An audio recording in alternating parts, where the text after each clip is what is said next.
Saint Augustine, commentary on Psalm 94, following. They have humbled thy people, O Lord, and have troubled thine heritage. Verse 5.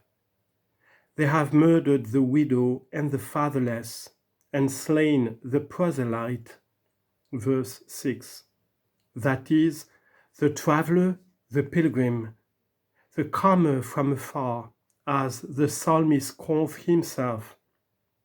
Each of these expressions is too clear in meaning to make it worthwhile to dwell upon them.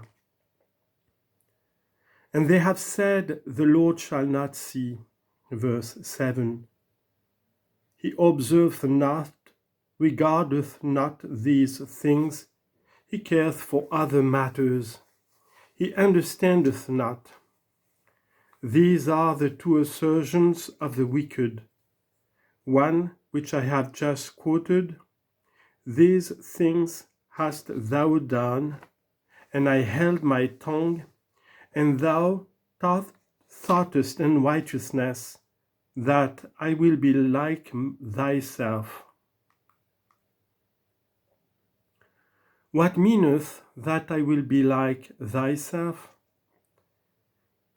Thou thinkest that I see thy deeds, and that they are pleasing unto me, because I do not punish them. There is another assertion of the wicked, because God neither regardeth these things, nor observeth that he may know how I live, God heeds me not. Does then God make any reckoning of me, or does he even take account of me, or of men in general?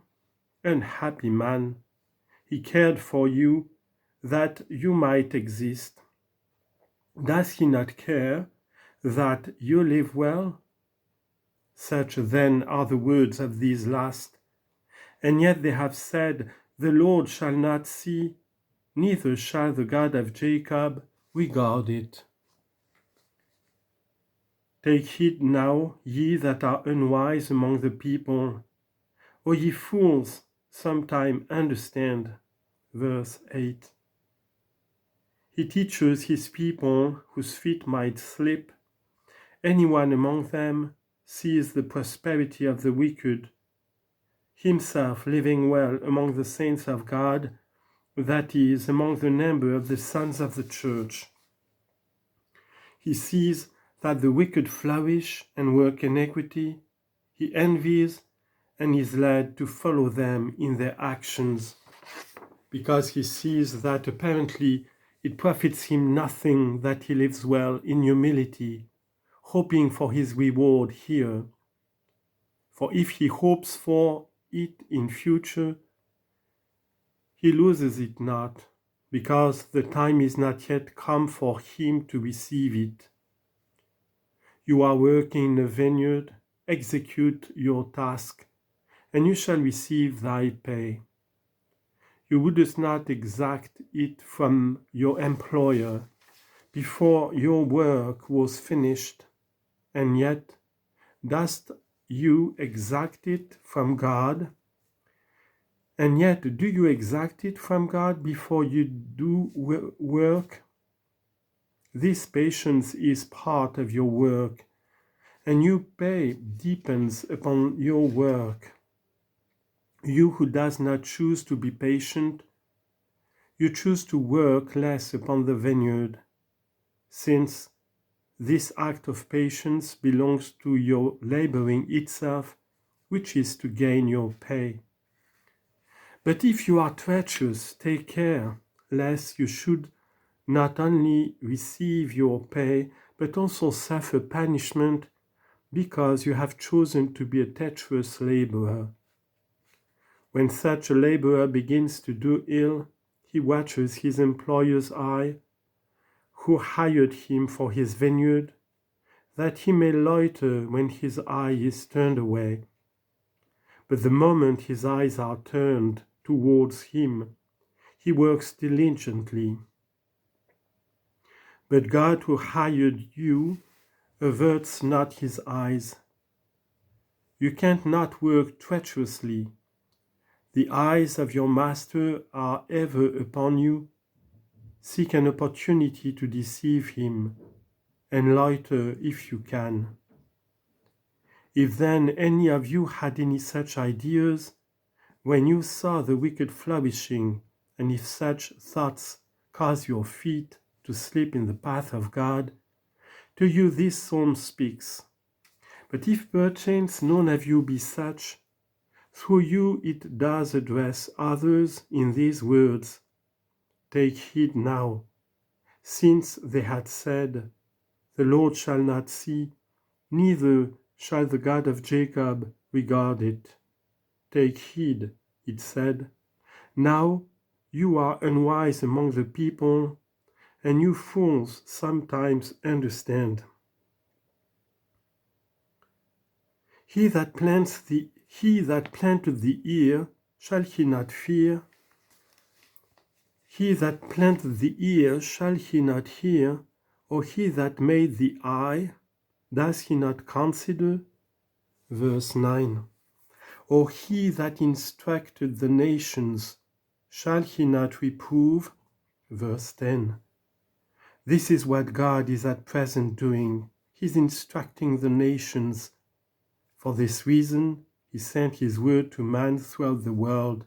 He sent it by angels, by patriarchs, by prophets, by servants, through so many heralds going before the judge. He sent also his own word himself. He sent his own Son in person. He sent the servants of his Son, and in these very servants his own Son. Throughout the world is everywhere preached the word of God. Where is it not said unto men, Abandon your former wickedness, and turn yourselves to right path? He spared that he may correct yourselves. He punished not yesterday, in order that today you may live well. He teaches the heathen. Shall he not therefore reprove? Will he not hear those whom he teaches? Will he not judge those to whom he had beforehand sent and sown lessons of warning? If you were in a school, would you receive a task and not repeat it? When therefore you received it from thy master, you are being taught. The master gave your task into your hands, and shall he not exact it from you when you come to repeat it? Or when you had begun to repeat it, shall you not be in fear of stripes? At present, then, we are receiving our work. Afterwards we are placed before the Master, that we may give up to him all our past tasks, that is, that we may give an account of all those things which are now being bestowed upon us. Hear the Apostle's words, we must all appear before the judgment seat of Christ.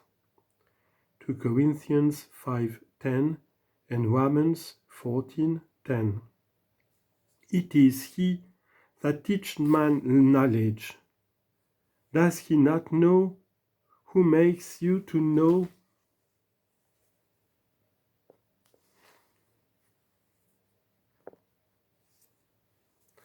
The Lord knows the thoughts of man, that they are but vain. Verse 11.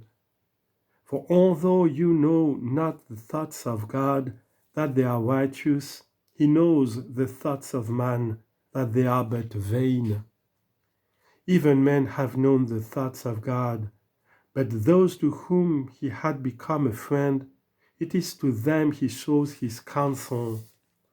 Do not, brethren, despise yourselves. If you approach the Lord with faith, you hear the thoughts of God.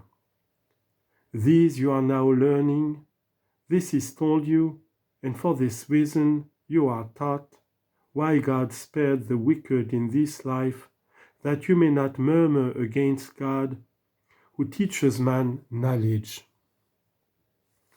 The Lord knows the thoughts of man, that they are but vain. Abandon therefore the thoughts of man which are vain, that you may take hold on the thoughts of God, which are wise. But who is he who takes hold on the thoughts of God, and who is placed in the firmament of heaven? We have already chanted that psalm and have expounded this expression therein.